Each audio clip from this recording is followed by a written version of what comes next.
Hello, ganda, pogi. Pili na po kayo. Bili-bili na, Pogi. Kapag gusto raw matawag na pogi o ganda, Anong hanap mo, pogi? Ganda, ano po sa'yo? dumaan lang sa palengke o talipapa. Pero sa talipapang ito sa Quezon City,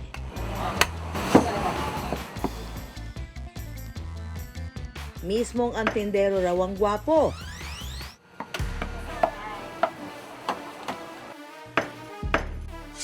Meet Jorik, the butcher. Ang ka-look-alike daw ng aktor na si J.M. De Guzman. Yo guys, maghiwalay muna tayo ng yempo sa pork chop. Pogi naman ang nagtitinda. Kamukha ni J.M. De Guzman. Kung ganito ka-cute ang nagbibenta, bibili talaga ako. Mahigit isang dekada na raw karnehero o mangangatay si Jorik. Puhunan ko nun mga 8 to 10,000 lang. Sobrang hirap po yung bentahan ng umpisa kasi talagang sa totoo lang po ako yung pinakabagong tindero dito. Ang mga katabi ko po, wala pa po ako sa mundo, tindero na sila ng baboy. 302. Nang mauso ang live selling, nagbenta na rin siya ng karne ng baboy online. Ganda ng yempo natin guys. Pang anong luto po ito, Ten? Pero hindi raw basta benta lang ang ginagawa ni Jorik online. So tatanggalin muna natin itong litid guys.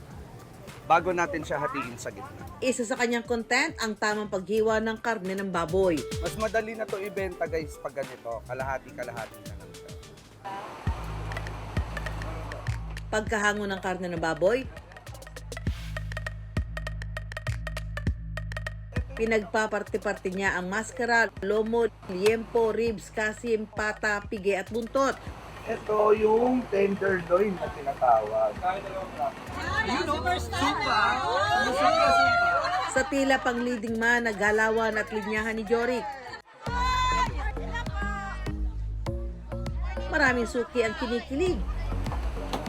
At napaparami ang ino-order. Kaya hindi nakapagtatakang umaabot sa 60 to 70 kilos na karne ang kanyang nadidispatcha. Thank you po sa lahat ng sponsors. Bago nating sponsor guys, so inunahan niya kami sa team. Binigyan niya kami para sa team. Dito na naman tayo, magla-live na naman tayo. So, Para naman hindi masabing tinataga ni Jorik ang kanyang mga fans, Suki, may gimmick siyang freebies. Ang dami na nagsisulputan mga sponsors. Yun yung ginagawa namin. Bibili po sila ng 10 kilos na pork, for example, and then i-divide namin yan into half kilo each pack. Tapos sasamahan pa ng bigas, tapos may gulay po. Dahil all day, every day, nagbabanat ng buto si Jorik,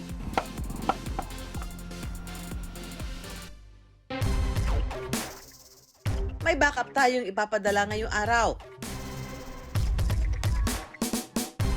Para kahit paano makabawas sa stress ni Jorik.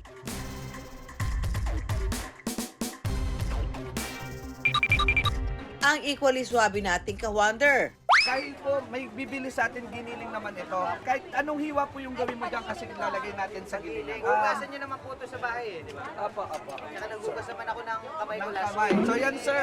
Opo. Bali, Diba? Iwa siya pero para siyang pusit. the next contestant is Next contestant is goes to... Ayun. Tantararan. Ate, harap ka. Ate Say hi. Oh. ni Ate Amy, kalahating kaso.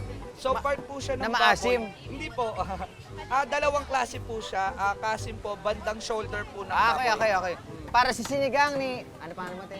Amy. Ate Amy, ako dito magkakat. po, ayan. So dito po natin ititimbang, Kalahating sir. kilo. Apo, 500 grams. Ayan.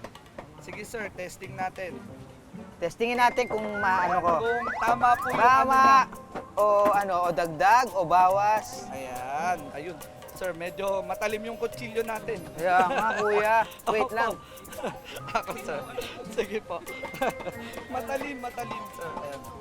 So, ito, worth 200, okay na ba? Okay. Pang anong luto, sinigang? Kaya mo, sir? Kaya ko to, te. Sige. Ayan.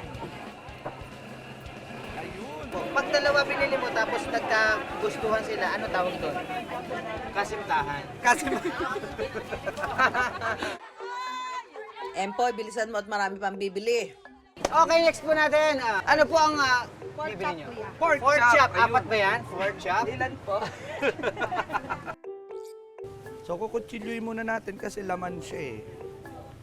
And then, after nyan, may buto siyang konti. Gagamitin na natin itong clever knife natin. Pork chop, apat. Okay. 4 pieces na pork chop, guys. Magkano ang pork chop? Ayan po. 18 pesos. 187. 187 pala, ano ba? 18 pesos. Napakamura pala pag ako nagtinda pala. Opo. Sorry na. 187. Hindi ko nabasa, sorry na. 187. Opo. Kuya Jorik?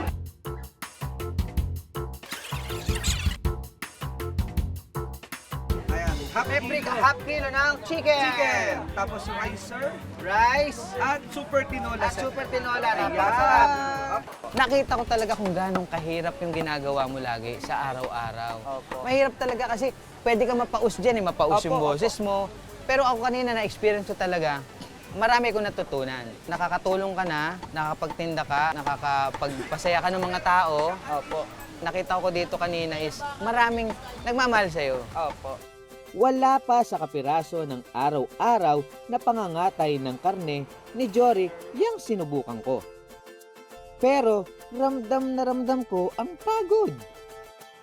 Kaya sa bawat pagnguya natin ng karneng tinitilad-tilad at hinihiwa-hiwa ng mga karneherong tulad ni Jorik, naroon dapat ang pagpapahalaga sa kanilang pagbabanat ng buto.